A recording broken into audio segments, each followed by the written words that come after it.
একদিন সন্ধ্যায় কাজ শেষে বাড়ি ফেরার পথে সে রাস্তার ধারে একজন ক্ষুধার্ত সন্ন্যাসীকে দেখতে পেল।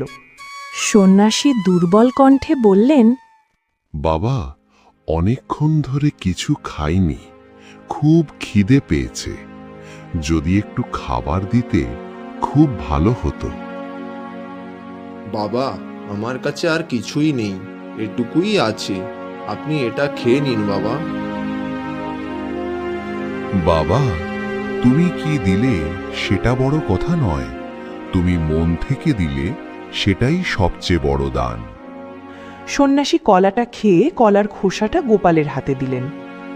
এই খোসাটা বাড়ি নিয়ে যাও, বাড়ির সামনে মাটির নিচে পুঁতে দিও।